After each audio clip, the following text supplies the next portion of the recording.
नमस्कार साथियों, आप सभी का इस YouTube चैनल पर स्वागत है। आज इस वीडियो में हम चर्चा करेंगे कि सेकंड ग्रेड में समाजशास्त्र विषय से अधिकतम अंक कैसे प्राप्त करें। यानी समाजशास्त्र विषय के 19 से 20 प्रश्न जो पूछे जाते हैं उनमें से 17 से 18 क्वेश्चन है वो हम किस प्रकार से सही हल करें, क्योंकि जब हम प्रतियोगी परीक्षाओं में बैठते हैं तो एक एक प्रश्न महत्वपूर्ण होता है। तो किस प्रकार से हम इस विषय की तैयारी करें, किन पुस्तकों का हम अध्ययन करें ताकि हमारे लिए ये विषय लाभदायक सिद्ध हो सके। तो इसके पुस्तकों और तैयारी पर चर्चा करने से पहले इसके सिलेबस पर एक नज़र डालते हैं। तो समाजशास्त्र का सिलेबस है वो सेकंड ग्रेड में कुल 5 भागों में विभाजित है, 5 बिंदुओं में दिया गया है। पहला बिंदु है समाजशास्त्र का अर्थ, प्रकृति और परिप्रेक्ष्य। दूसरा बिंदु है मौलिक अवधारणाएं, समाज, सामाजिक समूह, परिस्थितियों, भूमिका, सामाजिक परिवर्तन। तीसरा बिंदु है वो है जाति एवं वर्ग का अर्थ, विशेषताएं, जाति एवं वर्ग में परिवर्तन, सामाजिक समस्याएं, उनमें जातिवाद, सांप्रदायिकता, गरीबी, भ्रष्टाचार, एड्स। और 5वां बिंदु है भारतीय सामाजिक व्यवस्था की कुछ मूलभूत अवधारणाएं, आधार, वर्ण, आश्रम, धर्म, पुरुषार्थ, विवाह एवं परिवार। तो ये 5 बिंदुओं में सिलेबस दिया गया है। तो इसके लिए हमें किन पुस्तकों का अध्ययन करना चाहिए। तो जब हम सिलेबस पर नज़र डालते हैं तो सिलेबस थोड़ा सा बिखरा हुआ है, किसी एक पुस्तक में ये सिलेबस है वो हमें नहीं मिल सकता। तो इसके लिए हमें 2 या 3 पुस्तकों का अध्ययन करना चाहिए। पहली पुस्तक है कक्षा 11 की NCERT समाज का बोध। बिल्कुल छोटी सी पुस्तक है, 1 या 2 दिन में हम उसको पढ़ सकते हैं। तो समाजशास्त्र के प्रारंभिक जानकारी के लिए हमें उस पुस्तक का अध्ययन करना चाहिए। तो उसमें प्रकृति और कुछ मौलिक अवधारणाओं के बारे में बताया गया है। दूसरी पुस्तक है वो आप विशेष तौर से नोट कर लीजिए, टाटा मैग्रो हिल प्रकाशन है, धर्मेंद्र कुमार लेखक है और पुस्तक का नाम है समाजशास्त्र। अगर ये पुस्तक आपको मिल जाए तो ये पुस्तक आपको जरूर खरीदनी चाहिए। तो इसमें मौलिक अवधारणाएं, जाति एवं वर्ग, विवाह एवं परिवार के बारे में अच्छी तरीके से मिल जाएगा अगर ये पुस्तक आपको मिलती है तो। टाटा मैग्रो हिल, धर्मेंद्र कुमार, समाजशास्त्र की। अगर ये पुस्तक नहीं मिलती है तो इसके स्थान पर एक पुस्तक और बता देता हूँ, वो आपको उपलब्ध आसानी से हो जाएगी, ऑनलाइन भी और ऑफलाइन भी। वो पुस्तक है JP सिंह की। पुस्तक का नाम है समाजशास्त्र, अवधारणाएं एवं सिद्धांत और प्रकाशन है PHI प्रकाशन। तो दोबारा सुन लीजिए, JP सिंह, पुस्तक का नाम समाजशास्त्र, अवधारणाएं एवं सिद्धांत PHI।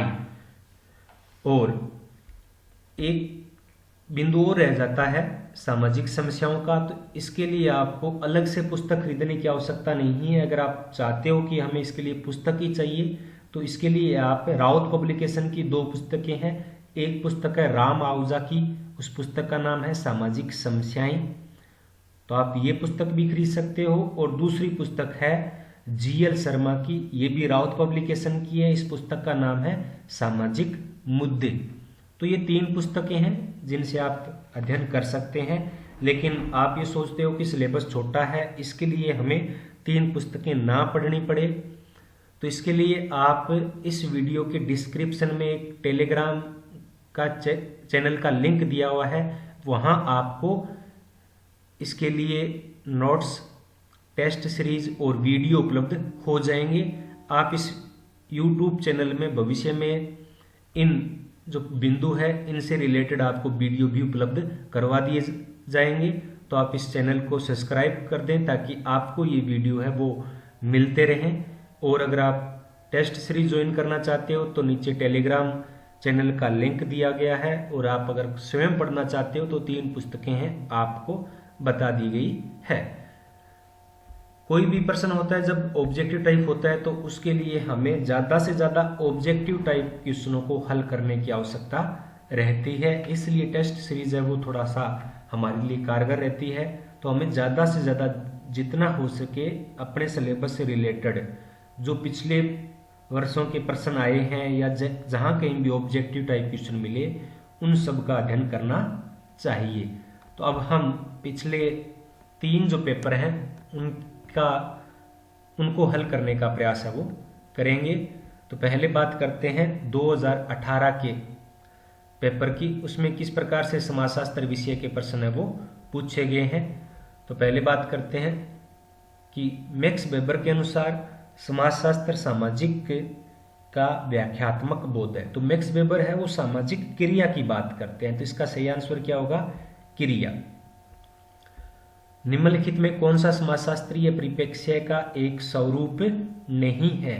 तो औपचारिक स्वरूप नहीं है। बढ़ती हुई जटिलता के क्रम में इन अवधारणाओं को प्रस्तुत करना है। तो समुदाय, संघ, समाज और राज्य है वो सबसे अधिक जटिल होता है। किस समाज का उल्लेख हर्बर्ट स्पेंसर ने नहीं किया है?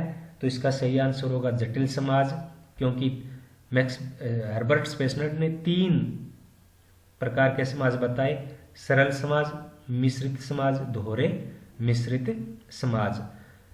कौन सी भौतिक दशा है वो प्राथमिक समूह से रिलेटेड नहीं है? तो लक्ष्यों की समानता। रॉबर्ट बिरस्टेड के अनुसार समाजशास्त्र की प्रकृति के बारे में सत्य नहीं है। तो समाजशास्त्र एक मूर्त विज्ञान है, ये सत्य नहीं है, बाकी तीनों सही है।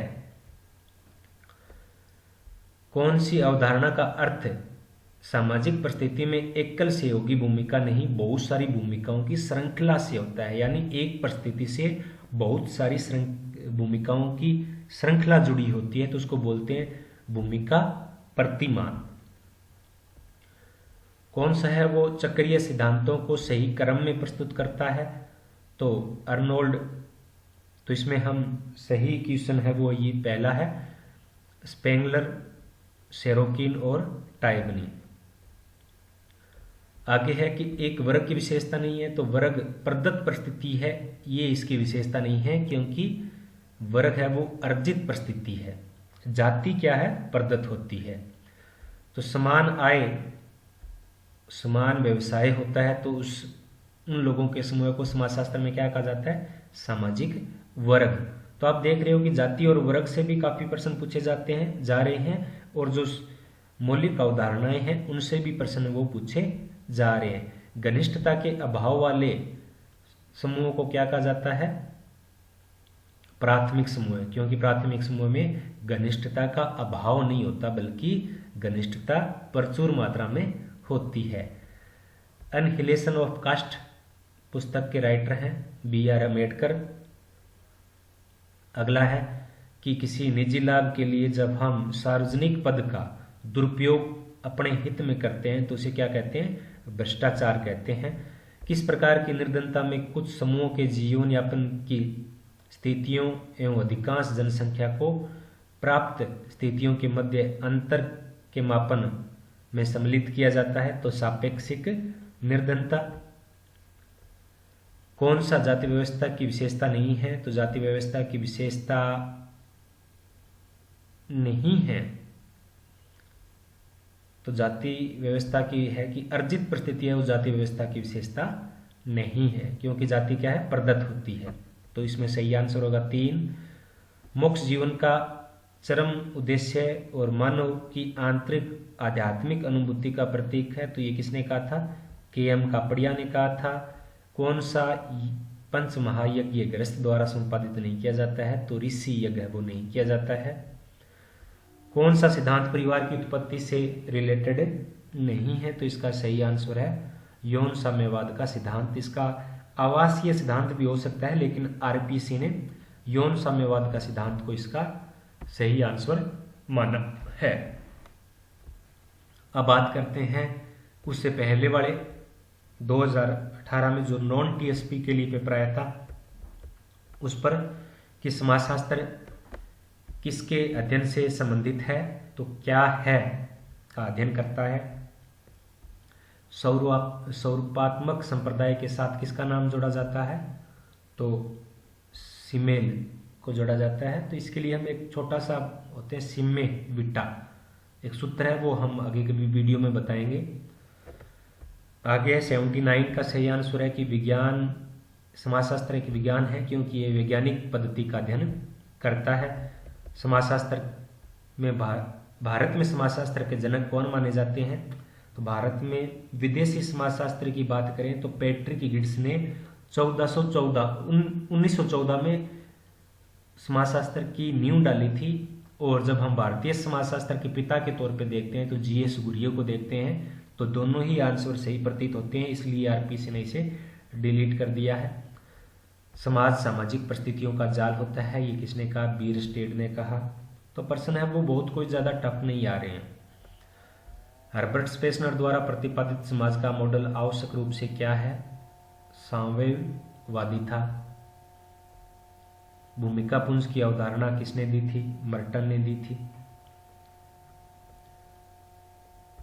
कौन सा सामाजिक संरचना का अंग नहीं है? तो सामाजिक समस्याएं। एक मिनट और देख लेते हैं अपने। हाँ, सामाजिक समूह, सामाजिक समस्याएं भी सामाजिक संरचना का अंग तो नहीं है, लेकिन सामाजिक व्यवस्था में कहीं ना कहीं होती है। तो सामाजिक संस्था होती है, समस्याएं होती है, प्रतिमान होते हैं, लेकिन इसमें सामाजिक समूह को सामाजिक संरचना का अंग नहीं माना गया है। निम्नलिखित में कौन सा चक्रीय सिद्धांत का प्रतिपादन किया? तो स्पेंगलर ने किया था। पिछले पेपर में भी यही आया था। प्राथमिक समूह की अवधारणा किसने दी? सीएच कुल्ले ने दी। जाति की उत्पत्ति का धार्मिक सिद्धांत है वो किसने दिया? होकार्ट और सेनार्ट ने दिया था। रिचले ने पर जाति की उत्पत्ति का प्रजातीय सिद्धांत दिया था। बाइजर ने भारत में अंतरजातीय संबंधों को विश्लेषित करने वाली अवधारणा का प्रयोग किया था, वो थी जजमानी व्यवस्था। History of caste in India के लेखक कौन है? तो एस.वी.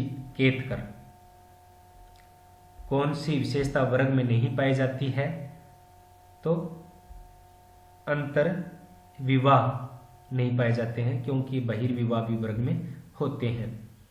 संथानम समिति की स्थापना है वो किस समस्या की रोकथाम के लिए गई थी? तो भ्रष्टाचार के लिए गई। 1964 में ये कानून बना था। गरीबी का सूचक नहीं है। तो गरीबी के लिए हम अगर सूचकांक की बात करें तो यातायात के साधनों का अभाव है वो गरीबी का सूचक नहीं माना जाता है। 794 सही कर्म में आपको करना है तो ब्रह्मचर्य, गृहस्थ, वानप्रस्थ और संन्यास। नातेदारी शब्दावली का सुव्यवस्थित अध्ययन करने वाले प्रथम व्यक्ति कौन थे? तो मोर्गन थे। मोर्गन ने नातेदारी व्यवस्था को दो भागों में बांटा था, वर्णात्मक और वर्गात्मक। धर्म क्रिया की एक विधि है और साथ ही विश्वासों की एक व्यवस्था भी है। ये एक समाजशास्त्रीय परघटना के साथ होने वाले व्यक्तिगत अनुभव भी है। तो ये मेलोवंस्की ने माना था।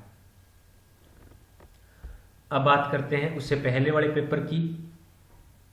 तो इसकी अगर हम बात करें तो इसमें पहला है समाजशास्त्रीय सामाजिक संबंधों के विषय में है। संबंधों के इस जाल को हम क्या कहते हैं? समाज कहते हैं। ऐसा किसने कहा था? तो ऐसा कहने वाले थे मैकआइवर एवं पेज, क्योंकि सामाजिक जाल या सामाजिक संबंधों का जाल शब्द आता है तो मैकआइवर पेज ने अपनी पुस्तक सोसाइटी में ये कहा था। एक प्राथमिक समूह का उदाहरण नहीं है तो राजनीतिक दल नहीं है। जब एक वर्ग पूर्णतः वंशानुक्रम पर आधारित हो जाता है तो कहलाता है जाति। कौन सा कारक राष्ट्रीय एकीकरण में बाधा नहीं है? नगरीकरण। तो प्रश्न बिल्कुल इजी आ रहे हैं, कोई बहुत मुश्किल नहीं है। History of caste in India, फिर दोबारा आ गया एस.वी. केतकर। वर्ग के निर्धारण का आधार है वो क्या है? तो व्यवसाय है। कौन सा पुरुषार्थ का एक प्रकार नहीं है? तो प्रेम नहीं है। जाति एक बंद वर्ग है, मजूमदार ने कहा था। प्रेम विवाह का परंपरागत नाम है गंधर्व विवाह। Marriage and family in India के लेखक हैं D N. Majumdar, K M. Kapadia. AIDS का सर्वप्रथम अविवादित रोगी कहाँ पाया गया था? तो यूएसए, अमेरिका में पाया गया था। हिंदू मैरिज एक्ट किस वर्ष लागू हुआ था? तो 1955 में लागू हुआ था। कार्ल मार्क्स ने वर्ग निर्माण का आधार क्या बताया था? तो आर्थिक बताया था। सोशल चेंज के राइटर कौन है? तो विल्बर्ट ई मूर ने लिखी थी सोशल चेंज। एक सोशल चेंज लिखी थी आगबर्न ने, लेकिन इसमें वो ऑप्शन में नहीं है। भाई भतीजावाद भ्रष्टाचार का ही एक रूप माना जाता है। The Protestant ethics and spirit of capitalism पुस्तक है वो मैक्स वेबर ने लिखी थी। समाजशास्त्र शब्द का प्रथम उपयोग है वो ऑगस्ट काम्टे ने किया था। तो इस प्रकार से समाजशास्त्र से रिलेटेड प्रश्न है, बहुत आसान है और आसानी से हम 18 से 20 प्रश्न है वो हल कर सकते हैं। अगर आपने ये चैनल अभी तक सब्सक्राइब नहीं किया है तो अवश्य कर दें, ताकि आपको आने वाले वीडियो है वो तुरंत पहुंच सके। धन्यवाद।